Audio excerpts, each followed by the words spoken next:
Hello. तो कैसे हो? उम्मीद हो सब अच्छे से होगे और अच्छे से पढ़ाई कर रहे होगे। तो हमने चैप्टर 1 से शुरू किया था क्लास 10th का एनसीईआरटी पढ़ना, और अभी हम चैप्टर 8 तक पहुंच गए हैं। और जो हमारा चैप्टर 8 है उस चैप्टर का नाम है ट्रिग्नोमेट्री, यानी कि इंट्रोडक्शन ऑफ ट्रिग्नोमेट्री। तो आज जो हम पढ़ने वाले हैं, क्या पढ़ने वाले हैं? Introduction of trigonometry. Introduction of trigonometry. अब ट्रिग्नोमेट्री क्या होती है इसके बारे में सारी चीजें हम डिटेल से देखेंगे, ठीक है। और बहुत इजी सा चैप्टर है, और बोर्ड एग्जाम में तो मतलब क्वेश्चन इससे आते ही आते हैं, मतलब एकदम कंफर्म है कि इससे क्वेश्चन आते हैं, ठीक है। तो इसको आप बने रहिए वीडियो के साथ और इसको देखते हैं क्या होता है। ट्रिग्नोमेट्री की जरूरत क्या पड़ती है, पहले देखते हैं ट्रिग्नोमेट्री का मतलब क्या होता है। तो ट्रिग्नोमेट्री जो वर्ड है यह ग्रीक का वर्ड है, ठीक है। ट्रिग्नोमेट्री, ठीक है। यह जो वर्ड है हमारे पास ट्रिग्नोमेट्री, यह क्या है? हमारा ग्रीक का एक वर्ड है। तो यह 3 वर्ड से मिलकर बना है, ठीक है। ट्राई यानी कि ट्री, GON और METRY। इसका मतलब होता है थ्री, इसका मतलब होता है साइड, इसका मतलब होता है मेजर। यह ग्रीक वर्ड है और इसको हम अंग्रेजी में लिखे थ्री साइड मेजर। तो ट्रिग्नोमेट्री का वहां यूज होता है जहां पर थ्री साइड्स की मेजरमेंट लेना हो, या थ्री साइड के रेशियो को हमें एंगल के रूप में दिखाना हो, वहां हम यूज करते हैं क्या? ट्रिग्नोमेट्री का। ये तो रह गई कि इसका मतलब क्या होता है। जब भी किसी भी बिल्डिंग की हाइट पता करनी हो, ठीक है, हमारे पास बिल्डिंग है, तो बिल्डिंग की हाइट पता करनी हो तो इसको कैसे पता करेंगे? या तो हम इंच टेप लेकर इसको मेजर कर लें। दूसरा चीज है, अब मान लीजिए बिल्डिंग की बात है, कोई इसी पर यहाँ पर कोई पहाड़ है, तो पहाड़ को कैसे मेजर करेंगे? वहां तो इंच टेप काम नहीं आएगा। तो वहां पर कुछ प्रोसीजर होते हैं, जैसे इसके एंगल का, या इसके इंक्लिनेशन का, या शैडो का कुछ मेजरमेंट लेकर जो हम तरीका इस्तेमाल करते हैं, उसमें क्या मेन रोल क्या होता है? ट्रिग्नोमेट्री का, ठीक है। तो आपने समझ लिया कि कैसे अधिक ऊंचाइयों को मापने के लिए और डिस्टेंस मापने के लिए, ये सारी चीजें के लिए इस्तेमाल किया जाता है ट्रिग्नोमेट्री का। अब जो हमारे क्लास 10 का जो चैप्टर है ट्रिग्नोमेट्री, उसमें हमें क्या पढ़ना है? हमें केवल 3 चीज पढ़नी है इसमें, ठीक है। जब हमें पता हो जाती है कि हमें क्या चीजें पढ़नी है, तो हमारे जो एक फ्लो होता है, एक आउटलाइन तैयार हो जाता है कि हमें ये चीजें पढ़नी है, तो हमें इजी हो जाता है चीजों को समझना और पढ़ना। पहला हम क्या पढ़ेंगे? Trigonometry ratios. क्या पढ़ेंगे? ट्रिग्नोमेट्री ट्रिग्नोमेट्री रेशियोज, ठीक है।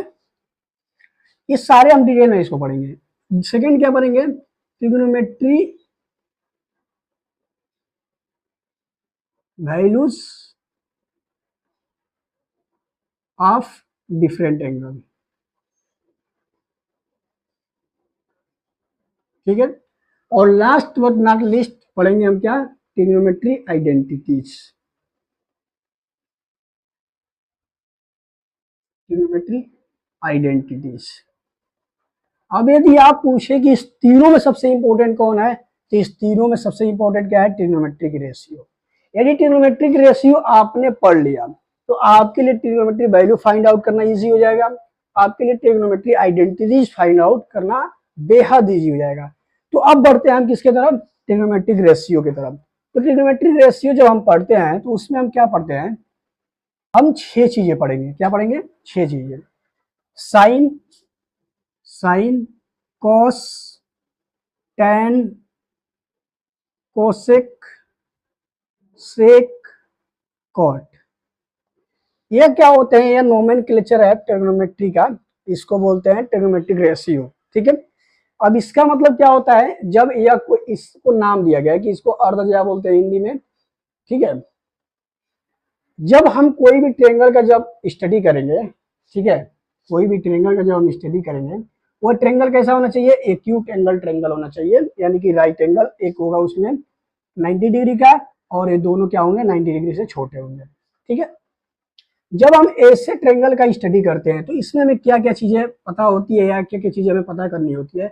फर्स्ट इसमें हम देखेंगे तो एंगल होता है, ट्रायंगल में कुछ एंगल होगा। इसके साइड के कुछ लेंथ होंगे, ठीक है, साइड 1, साइड 2, साइड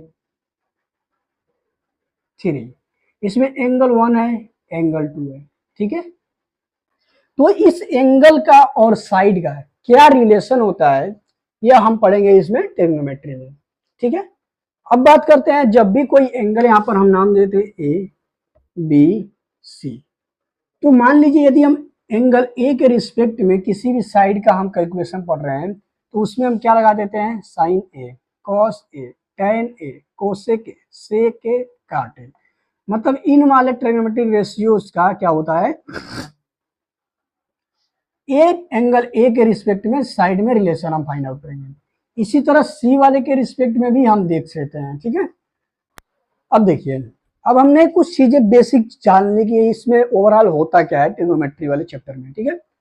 तो अब बात करते हैं हम मेन मुद्दे की। आपको जो मैं अभी बता रहा हूं, ये सारी चीजें आपको नोट करनी है और अच्छे से इसको याद रखना है। जब हम बात करते हैं किसी ट्रायंगल की, तो इसका नाम देते हैं ए बी सी। इसमें क्या होता है हमारा, इसको हम बोलते हैं बेस, इसको बोलते हैं परपेंडिकुलर लाइन, ठीक है, यानी कि आधार, इसको बोलते हैं हिंदी में आधार, इसको बोलते हैं हिंदी में लंब, और इसको बोलते हैं कर्ण, अंग्रेजी में बोलते हैं हाइपोटेन्यूस, ठीक है। तो अब यहाँ पर क्या होता है, जब हमने ट्रायंगल वाला चैप्टर पढ़ा था, तो उसमें हमने कुछ साइड के रेशियो पता किए थे। सेम रेशियो यहाँ पर हम निकालते हैं। यदि हम इसमें 3 साइड के कॉम्बिनेशन से कितने रेशियो बनेंगे, पहला यहां से शुरू करते हैं। P यानी कि परपेंडिकुलर, बेस यानी कि आधार B, और कर्ण यानी कि H, ये 3 हमारे पास साइड है। अब यदि हम इसका रेशियो निकालें, तो P का एक B के साथ बन जाएगा रेशियो। आपको लग रहा होगा थोड़ा सा बोरिंग, लेकिन मैं समझाना क्या चाहता हूँ मैं आपको बता रहा हूँ। एक हो जाएगा रेशियो, क्या हो जाएगा, P के साथ H का, फिर B के साथ H का हो जाएगा, ठीक है। ये 3 रेशियो बनेंगे, ठीक है। अब अगला 3 क्या हो सकता है, इसका उल्टा हो सकता है, यानी कि B का B बाई P भी हो सकता है, H बाई P भी हो सकता है, H बाई B भी हो सकता है, ठीक है। इसमें क्या कुछ और छूट रहा है, पी बी हो गया, पी एच हो गया, बी एच हो गया, बी पी हो गया, एच पी हो गया, एच बी हो गया। तो ये हमारे पास 6 कॉम्बिनेशन बन गया है, ठीक है।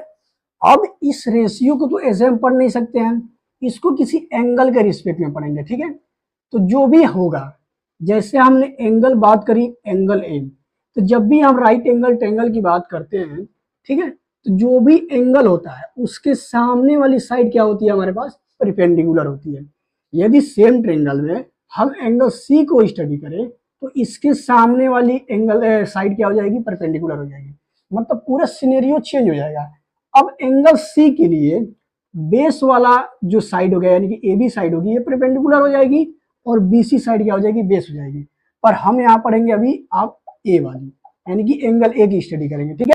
तो नोट करना है और इसे याद करना है, जब साइन होगा, साइन ए, ठीक है, साइन ए जब होगा, तो इसको बोलते हैं लंब बाई कर्ण, यानी कि परपेंडिकुलर अपन हाइपोटेनियस, पी अपन एच, ठीक है।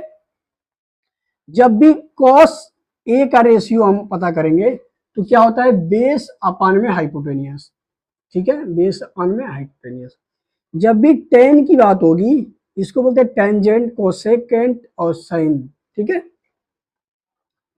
तो टेन ए की जब बात करेंगे, तो लंब बाई आधार, यानी कि परपेंडिकुलर अपान में बेस, पी अपान में बी, ठीक है।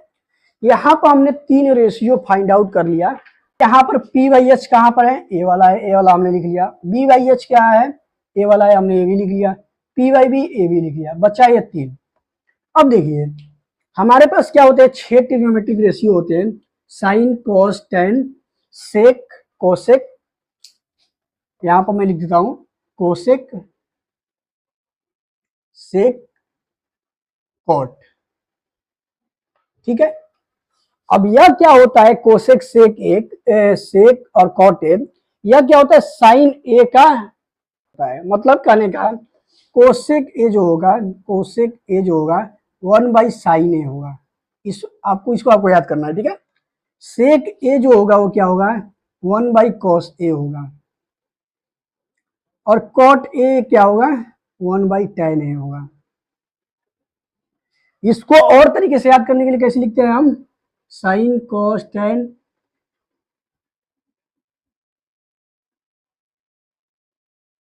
ठीक है। ऐसे आप इसको याद कर सकते हैं।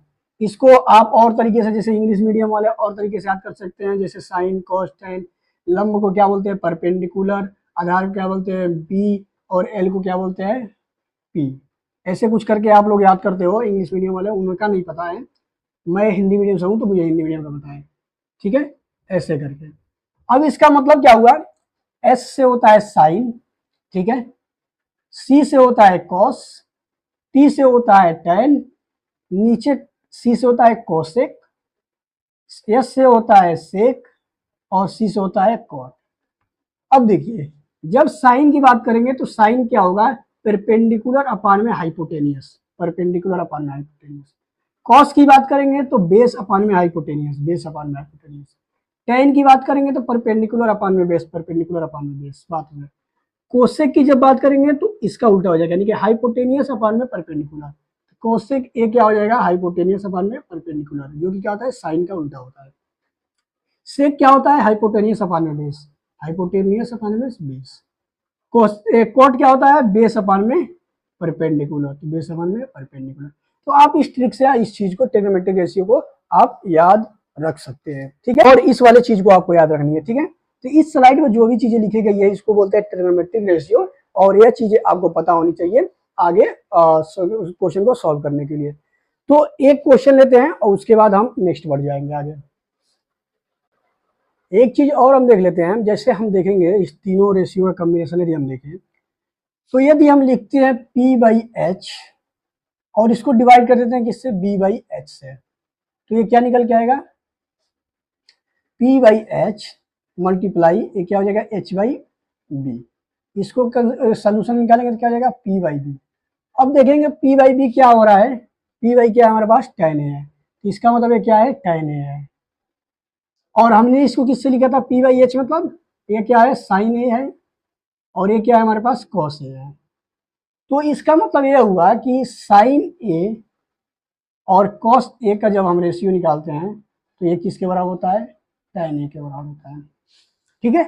अब जब tan A हमें पता हो गया तो tan A क्या होता है, cot A का इनवर्स होता है। तो tan A क्या होता है, 1/cot A। जब यदि cot A का हम मान निकाले तो ये क्या हो जाएगा, cos A/sin A, cos A/sin A, ठीक है। अब आपको इतना चीज मैंने बता दिया, तो अब आपको इसमें याद क्या करना है, मैं वो आपको क्लियर कर देता हूँ।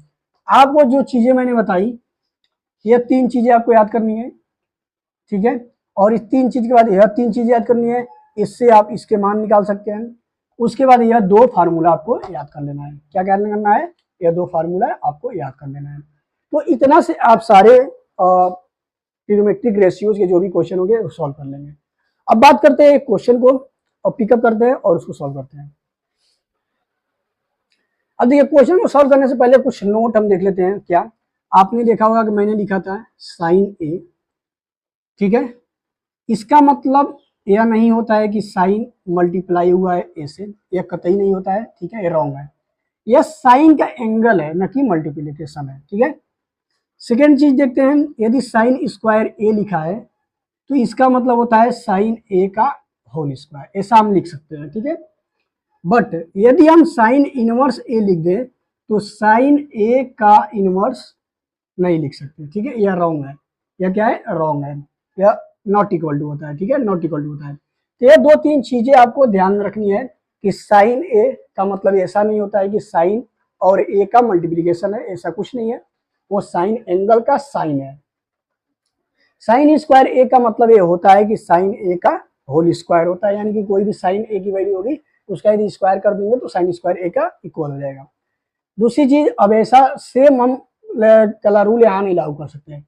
यदि साइन इनवर्स 1 है तो इसका मतलब नहीं होता है कि साइन ए का इनवर्स 1 है, ठीक है, मतलब पावर -1 है, ऐसा नहीं होता है, ठीक है।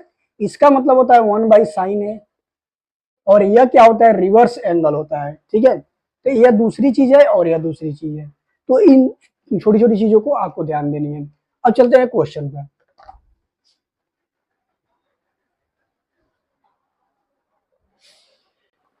अब देखिए क्वेश्चन क्या कर रहा है कि एक ट्रायंगल दिया है, ठीक है, कोई एक ट्रायंगल दिया है, इसमें दो साइड का मान दे दिया है ए बी सी, इसका मान दे दिया है 3 यूनिट, इसका मान दे दिया है 4 यूनिट, और क्या कह रहा है कि find all trigonometric ratio, find all trigonometric ratio.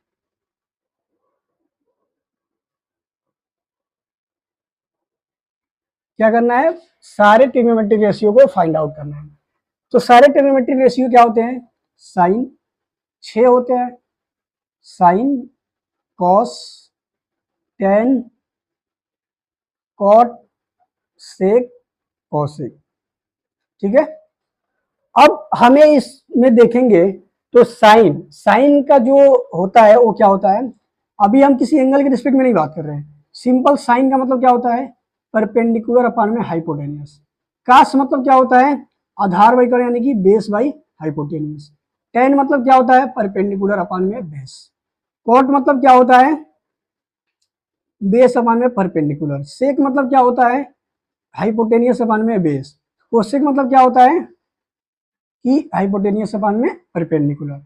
ये तो रेशियो में पता है, ठीक है, लेकिन इसमें कुछ चीजें, ये हमारा बेस है, ठीक है, यदि हम एंगल ए की बात करें और ये हमारा परपेंडिकुलर लाइन है और ये हमारा हाइपोटेनियस लाइन है, तो इस ट्रायंगल में हम जब देखेंगे तो बेस का तो वैल्यू पता है, परपेंडिकुलर का वैल्यू पता है, हाइपोटेनियस का नहीं पता है, तो पहले हम हाइपोटेनियस की मान ज्ञात करेंगे। यानी कि एसी का जब मान ज्ञात करेंगे तो पाइथागोरस प्रमेय से अंडर रूट ए बी का स्क्वायर प्लस बी सी का स्क्वायर, तो यहाँ से हम निकाल लेंगे मान 3 का स्क्वायर प्लस 4 का स्क्वायर 25 हो जाएगा, और अंडर रूट निकालेंगे तो 5 हो जाएगा, यानी कि एसी का मान कितना आ गया, 5 यूनिट, ठीक है। अब देखिए ट्रायंगल में तीनों साइड का मान हमें पता है, ठीक है, और हमें पता कर किसके, जैसे मैं इसे यहाँ निकालता हूँ ए के रिस्पेक्ट में, ठीक है। सिमिलरली आप सी के रिस्पेक्ट में निकाल सकते हैं, तो उसके लिए परपेंडिकुलर लाइन क्या हो जाएगी, बेस हो जाएगी, और बेस वाली लाइन क्या हो जाएगी, परपेंडिकुलर हो जाएगी, तो सारा मान चेंज हो जाएगा। अब बात करते हैं साइन ए के और कॉस ए, टेन ए, यानी कि एंगल ए के रिस्पेक्ट में हम रेशियो निकालते हैं। यहाँ पर मैं निकाल रहा हूँ, ठीक है, 8 ट्रिग्नोमेट्रिक रेशियो में फाइंड आउट करना है। तो आंसर क्या हो जाएगा, पी बाई एच, यानी कि परपेंडिकुलर 4 है, 4 लिख देंगे, और हाइपोटेनियस कितना है, 5 है, ठीक है। इसी तरह कॉस ए का मान क्या हो जाएगा, बेस बाई हाइपोटेनियस, यानी कि 3/5। इसी तरह टेन ए का क्या होता है, परपेंडिकुलर अपन बेस, यानी कि 4/3। कॉट ए क्या हो जाएगा, 3/4। सेक ए क्या हो जाएगा, 5/3, और कॉसेक ए क्या हो जाएगा, 5/4। तो ये जो हमारा था, ये क्या होता है, हमारा ट्रिग्नोमेट्रिक रेशियो था। तो जब भी क्वेश्चन में आपको ट्रिग्नोमेट्रिक रेशियो पूछेगा, तो कोई भी ट्रायंगल दिया हो रहा है तो ट्रायंगल के हम सारे साइड का पहले वैल्यू निकालेंगे, और जिस एंगल के रिस्पेक्ट हमें वह रेशियो पता करने के बोलेगा, ट्रिग्नोमेट्रिक रेशियो, वहां से हम फाइंड आउट कर लेंगे, ठीक है। इसका एक रिवर्स क्वेश्चन ऐसा बनता है, जैसे आपका क्वेश्चन दे दिया कि टेन ए क्या है हमारे पास, टेन ए की वैल्यू, टेन ए की वैल्यू 1 है, ठीक है, ऐसा हमारे पास एक क्वेश्चन आ गया। तो जब भी टेन ए की वैल्यू 1 होगी, तो इससे हमें क्या निकाल सकते हैं, सेम हम रिवर्स में जाएंगे, ट्रायंगल बनाएंगे, और टेन ए की वैल्यू क्या होती है, परपेंडिकुलर अपान में बेस। जब इसको कंपेयर करेंगे तो पी का मान 1 आएगा, और बेस का मान क्या आ जाएगा, 1 आ जाएगा, 1 यूनिट, ठीक है। तो यहाँ पर हम नाम लिखेंगे बी सी, परपेंडिकुलर क्या बोला, 1 यूनिट, और बेस क्या बोला, 1 यूनिट। यहाँ पर हाइपोटेनियस मिसिंग है, तो हाइपोटेनियस का निकाल लेंगे हम, तो क्या हो जाएगा, 1 का स्क्वायर प्लस 1 का स्क्वायर, अंडर रूट क्या आ जाएगा, 2, इसका मान क्या आ गया, अंडर रूट 2 आ गया। तो अब सारे ट्रायंगल की जो क्या है कि साइड के मान पता चल गए, तो अब हम डायरेक्ट क्या निकाल सकते हैं, सारे रेशियो के मान पता कर सकते हैं। यदि हम साइन ए पूछे आपसे, तो साइन ए क्या हो जाएगा आपका पास, perpendicular upper hypotenuse 1/√2। Cos A पूछे तो क्या हो जाएगा, सॉरी यहाँ पर 1/2 यानी कि परपेंडिकुलर हो जाएगा, आधार बाई का यानी कि 1/√2 हो जाएगा, ठीक है। इसी तरह टेन है, तो अब क्या निकाल सकते हैं, कोसेक भी निकाल सकते हैं, जो कि क्या होता है, 1/sin ए होता है, तो कोसेक क्या हो जाएगा आपके पास, अंडर रूट 2 हो जाएगा। इसी तरह सेक क्या हो जाएगा, अंडर रूट 2 हो जाएगा। कॉट क्या हो जाएगा, 1 हो जाएगा। तो इस तरीके से आप ट्रिग्नोमेट्रिक रेशियो फाइंड आउट कर सकते हैं। अब बात करते हैं ट्रिग्नोमेट्रिक वैल्यूज की, ठीक है। Trigonometric values of some angle. तो पहले मैं आपको लिख देता हूं कि क्या चीजें आपको पढ़नी है और वो कैसे आई उसके बाद मैं बताऊंगा, ठीक है। तो आप इसको नोट करेंगे, साइन ए, साइन, कॉस, टेन, कॉट, सेक और कोसेक, ठीक है। ए हमारा क्या है, जैसे जैसे एंगल ए बदलेगा वैसे वैसे इसकी मान बदलेगी, ठीक है। ये आपको मैं पहले बता रहा हूँ कि आपको याद करनी है, उसके बाद मैं लॉजिक बताऊंगा कि यह जो वैल्यू आया है ये आया कहाँ से है, ठीक है। तो पहले क्या लिखेंगे हम, 0 डिग्री, 30 डिग्री, 45 डिग्री, 60 डिग्री और 90 डिग्री। यह जो एंगल होते हैं बहुत फ्रिक्वेंटली आते हैं क्वेश्चन में, तो इसलिए हम इसको मान को हम याद कर लेते हैं, ठीक है। तो जब भी एंगल 0 होगा, मतलब कोई ट्रायंगल होगा और इसका एंगल 0 होगा, तो साइन ए के साथ जब हम उसका मान निकालेंगे तो साइन 0 डिग्री का मान क्या हो जाएगा, 0। साइन 30 डिग्री का मान क्या हो जाएगा, 1/2। साइन 45 डिग्री का मान क्या हो जाएगा, 1/√2। अभी आप यहाँ देख लीजिए, मैं इसको बताऊंगा कि ये 1/2 कहाँ से आया, 1/√2 कहाँ गया, मैं इसको सारा एक्सप्लेन करूंगा। अभी मैं आपको बता रहा हूँ कि यह ऐसा होता है, आप इसको पहले देख लीजिए ताकि जब आगे हम मैं बताऊंगा चीजों को तो आपको वहां पर इंटरेस्ट बनेगा कि यह चीजें आ कहाँ से रही है। तो जब यह माइंड में आता है कि चीजें कहाँ से आ रही है तो अगला चीज और अच्छे से समझ में आता है, ठीक है। तो साइन ए 60 डिग्री का जब मान निकालेंगे, 60 डिग्री का साइन ए के साइन के साथ मान निकालेंगे तो क्या आएगा, √3/2। और साइन का 90 डिग्री का मान निकालेंगे तो 1 हो जाएगा, ठीक है। अब कॉस ए क्या होता है, यदि इसको याद करने का तरीका होता है, तो यदि आप साइन ए का निकाल सकते हैं तो कॉस का निकाल सकते हैं। क्या हो जाएगा, 1, इसका उल्टा हो जाएगा 1/3/2।